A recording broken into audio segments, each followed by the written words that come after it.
Mama told me when I was 3, Lord, straight will never get you nowhere. You take streetcar jumping and backbeat bum and get along like it isn't there. You hold your head up high like you're gonna fly. You take the bitter till you find the sweet. And when you got that crowd and they're screaming loud, you leave them sitting on the edge of the seats. Oh yeah, you gotta step that step, walk that walk, shake that thing, and honey, talk that talk.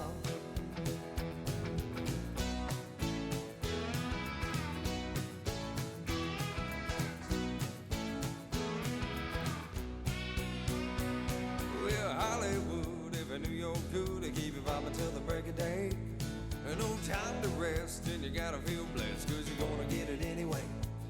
When you start to wail and your face turns pale, you gotta pump it till your pistol pops.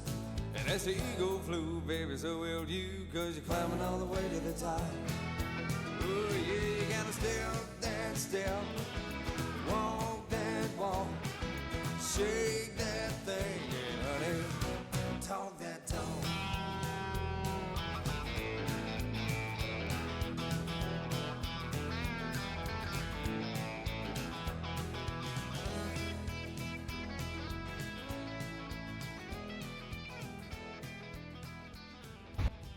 Chris here, just doing some updating on my war aircraft Focke-Wulf 190 project that we're working on here. This is a hand-built from plans war aircraft, and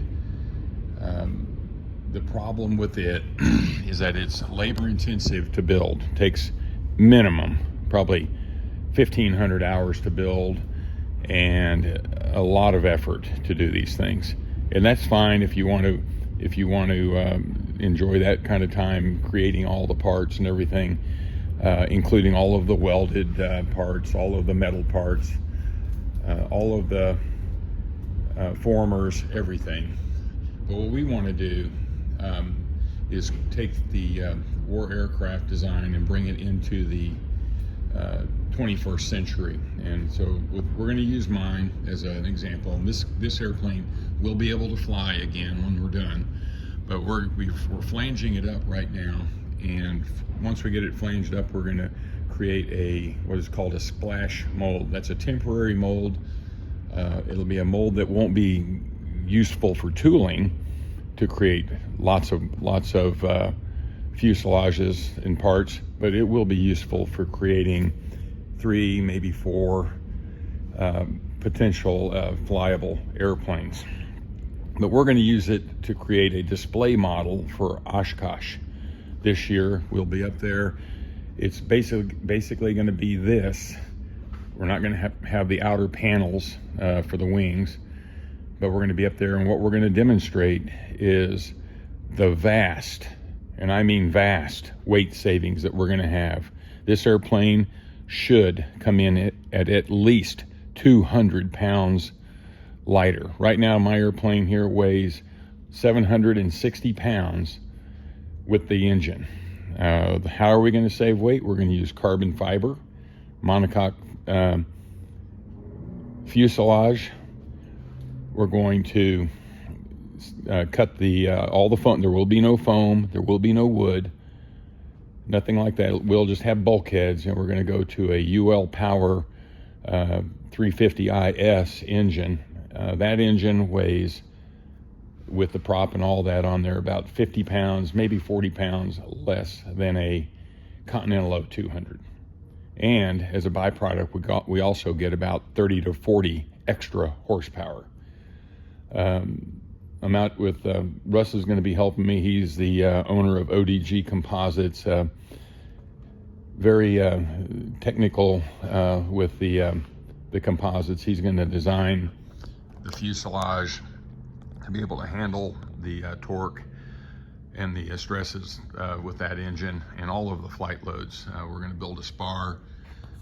Should this go to production, it can take about 7.5 G positive, maybe -4 negative. Nobody likes to do negative. And with that, we ought to be able to have a strong enough and a safe enough airplane. Our goals are going to be for about 180 mile-an-hour cruise. We're going to change the airfoil, to help that occur, and also with the extra 30 to 40 horsepower, that should be able to do it. The airplane's going to be much lighter, much slicker, and we should be able to get a good product out there.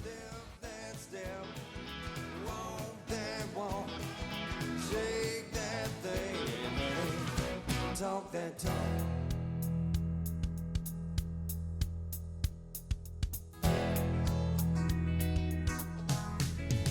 Gotta step that step. Walk and walk. Baby, shake that thing. Gotta talk that talk. We'll step that step. Walk and walk. We'll shake that thing. Gotta talk that talk. We'll step that step. And walk and walk. Hey. Baby, shake that thing. Gotta talk that talk.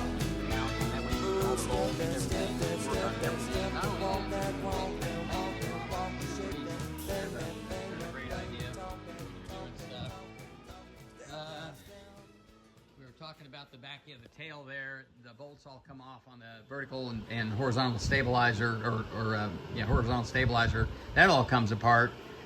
Just super nice. Kevin is also saying, talking about the canopy being a little taller and a little narrower on a P-47, of course. And then this landing gear is, you said it is spring? Yeah. These are spring landing gear with aircraft tires on them, but you can kind of see the way they mount to the axle down here. It's a little bit narrower and different on a, oh, there you yeah. And he's just demonstrating the springing action, which might be an easier build. Less machining with that too, I would think, right? Yeah.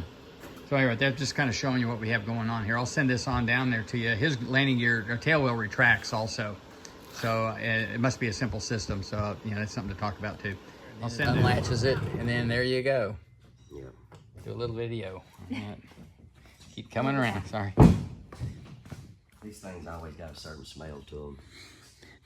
Yeah, airplane smells. And there you are. And you have electric motor on this? Mm-mm, Oh, it does not. thing. Okay.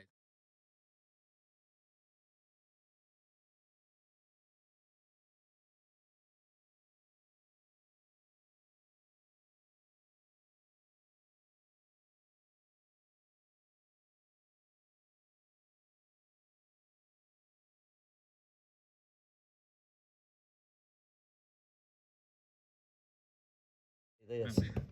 Yeah, okay. That's a composite panel. That ain't metal. Okay. So- That comes off and then you can get up in there. Right. And then the tail wheel here, But it's a swiveling. this comes off. Right. See, that comes off to there, so you can get all the way up into there. Okay. And then you got a panel But that's here. a retractable tail wheel. That is. And is that the war one? Yeah, this is the war. Okay. Yeah, this is nice.